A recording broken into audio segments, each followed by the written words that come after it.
Hello once again everyone, Immortal Dragon Lord here, once more bringing you all another Skyrim Special Edition guide on rare gear, unique items, and a decent arsenal.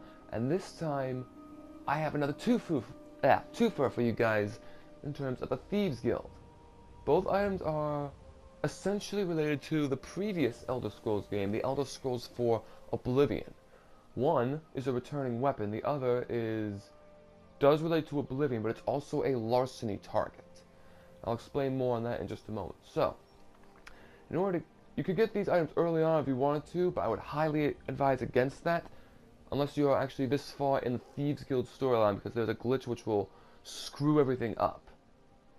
So just keep that in mind, because it affects the entire Thieves Guild storyline later. At least I would think it would. I read the wiki about it, and that's what they said. So I haven't really bothered doing it unless I'm in the guild, which is no problem. But anyway, I'm rambling. So, in order to get these items the right way, not that one, but what you want to do first is be on the quest, the Pursuit. After the last quest in the Thieves Guild, you'll have to meet up with Carly at the Ragged Flag. And note, you won't be able to use the sewers, the graveyard, in order to get back in the quick way. You'll have to go back in the old-fashioned way when you first joined the guild. But once you meet up with Carly in the Flagon, you approach Brynjolf and the others, and I won't tell you what precisely happens, but essentially they agree with you in the end that you have to confront Mercer Frey and deal with him the guild way. And then, at this point, Brynjolf will tell you to infiltrate Mercer's house, Riftweald Manor, which is this place right here. Now, there'll be a guard outside named Vald, and you can either do what I did and speak to Vex about Vald, and then go speak with Maven Blackbriar, and then get something called the Quill of Gemination, I think it's called. Give it to Maven, and then relieve the guard, Vald, of his debt, and he'll give you the key so you can proceed further. Or, you can outright kill him. It makes no difference what you do. You kill him, you can do it quickly, but if you want to do it the way I did, which was, for this character, I got the quill and gave it to Maven, and got Vald out of there because, well, I'm a thief, not trying to be a thief, not a murderer. You can do it however you guys want, but if you want to do how I did it, you gotta speak to Vex, then Maven, and get the quill so you can go from there. Now, finding the quill is difficult. In Riften, it's here in Lake Conric, somewhere between the city itself, specifically the docks, and Golden Glow Estate. I don't have the precise location. In fact, I can't remember where the precise location is, so you guys will have to look up a video on the quill itself in order to find out the exact location. Sorry I couldn't be of any help there. But once you deal with Vald, one way or the other, there is a trick to get up to that balcony involving these roofs, but that takes too long. It's time consuming. What Brynjolf gives you the option to do is you can shoot the mechanism right here underneath the bridge, under the deck, to lower the bridge. So what you want to do for this is, you can use a bow if you want to. Magic also works for this as well, as long as you aim at it. What you want to do is, whether it's a bow or magic, you want to aim, you shoot, and the ramp is lowered. If you use arrows, you can also recover the arrow you use, so you don't have to worry about that. Oh, and hang on. It just feels right. I'll be right here. Be careful. I'm gonna leave Eric the Slayer here for a bit so I can do this a little bit more easily by myself. And make sure I got the right gear out.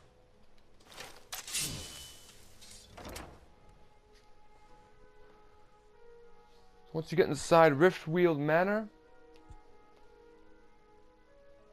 you're good to go. Now there will be two bandits inside here. You will have to dispose of them. Do it discreetly like I'm trying to do, or you can just upright attack them like any other way.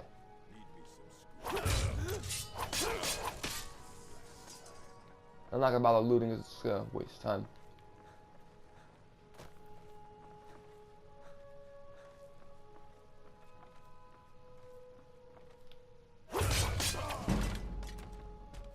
I fell down the ramp. Okay. Now, you can go down that way, but that won't lead you anywhere. What you want to do is come in here, and it'll look like there's a dead end. But that is not the case. This is where you really have to search around and look for stuff like you would if you're a greedy person. Oh. There's also a Dibella statue right there if you guys want to take that as well. I almost forgot. What you want to do is come here. There'll be two wardrobes. One, you can just loot like you normally would. Bam. Gold and clothes. Same as usual. But the other one is what you want. The suspicious cabinet. You want to open it up and look at that. It's really a fake door. A fake cabinet. A secret door leading into another room of the house. So what you want to do is when you come down here, this place will be filled with traps. I don't know why I'm taking this stuff. I made a save while doing this. You see there'll be pressure plates here. For the pressure plates, if you invest in the sneak category, and you got the Lightfoot perk, you won't trigger any pressure plates. That goes for these, as well as the fire pressure plates as well. Tripwires will not... you won't be able to ignore tripwires, unfortunately. You have to deal with those you see fit. And loot here will be different, but once again, I'm not taking it just for the sake of the video. Now, regardless of whether you're sneaking or not, once you get up to this point, you have a barrage of traps that activate at once. If you're lucky, you can speed through it. You can do what I'm doing. This, and then that, just to avoid all the traps. But become ethereal, or you can use the become ethereal shout if you have at least one word, and that can help as well. Now, what you want to do is you want to try and disarm this if you can help it. This is a tricky trap trigger. If you have the Tower Stone, though, you can actually use it to your advantage. But if you decide to not do it, or you forget and you open the door, poison darts come out rapidly. Once you're all clear, and both these items are in the same room. So what you want to do is grab these plans for the main quest, but what you also want to do is go over here and grab the bust of the Grey Fox, which in Oblivion, the Grey Fox was the leader of the Thieves Guild in Cyrodiil. Grab it, and you can bring that to Delvin, which is a larceny target, so you get paid for it. And then right in here is Chillrend. What you want to do is you want to pick the lock on this, which it will be difficult, but once you get it, once you pick the lock, if I can get it, come on you stupid lockpicks. There we go, third time's the charm. You can take Chillrend, and voila. Now the weapon itself is leveled, so if you want to get the best version of this weapon, you want to come here at level 46 or higher. I'm at level 50, and you have target takes 30 points of frost damage, chance to paralyze the target for 2 seconds on strike. Now, and I believe the strongest version, without Dawnguard, the strongest version of Chillrend is pretty much makes it the strongest weapon in game. With the Dawnguard DLC, the base damage for Chillrend ties with that of a Dragonbone sword.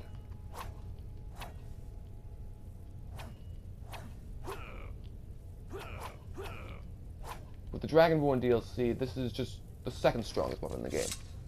That's how you get the item. So now I'm going to reload to a previous save and show you guys what you need to improve the weapon. Now, you just bring the bus back to Delvin. He'll pay you as you normally would, and he'll say how it came from Mercer's place and how he had great admiration for the Grey Fox, pretty much. Something like that, at least. Alright, so here we are back outside. I already took the liberty of getting what I need for this, so now I go into the grindstone. So in order to improve the weapon, you need a refined malachite. And because Chillrend is a unique glass sword, and technically is a glass weapon, it benefits from the glass-smithing perk, which means it's twice as effective as it normally would be.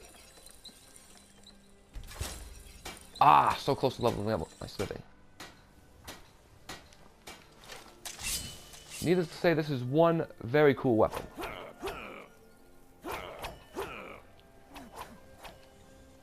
And if you notice closely on the weapon, you'll see a glowing, you see like a bit of a melting effect emanating from the blade itself.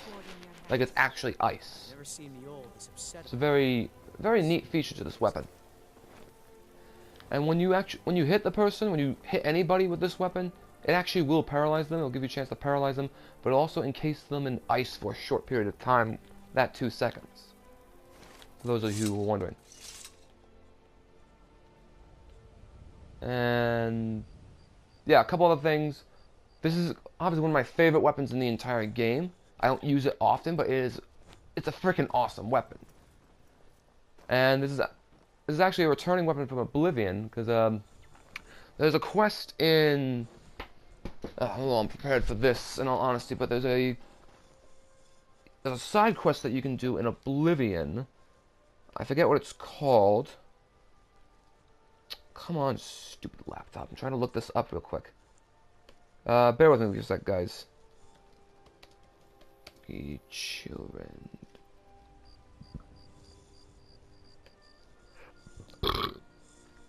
I remember what the whole quest is about. I just forget the name of the quest. That's why I'm looking it up. Come on. You gotta love when technology acts up on you. Come on. Fuck this. I'm wasting time doing that. But anyway, there's a side quest that you get in the city of Coral in Oblivion from one of two inns. There's one for rich people, one for poor people. You want the one with the poor people. Then you speak to a man named Valis Odil, who's talking about how his sons. Anybody has seen his two missing sons. How they're by Wayne and Priory, and how they're going to kill some goblins at his farm. What you want to do is for that, you accept that quest. You go to the farm with these brothers, his sons, and you dispose of the goblins there. Now, there are three outcomes. If both sons die, you get no reward. If one of the sons die, you get a gold reward. But if you manage to have both sons live, you get Chillrend as a reward, which is where it originally comes from. How it ended up from the hands of Valis Odil to the hero of Kavach, and then eventually to Mercer Frey, I have no idea. For that latter part, I mean. But needless to say, this is quite a weapon. And I enjoy it very much. And that concludes this video. Thank you all for watching. Please feel free to like, comment, and subscribe if you found this helpful, if you enjoyed it, any bit of it whatsoever. The next video will be another Thieves Guild set of items. It'll be another set of armor. A cool looking suit of armor, but that won't really work for this character, and I'll explain why when I get the armor. But for now, I bid you adieu, and take care.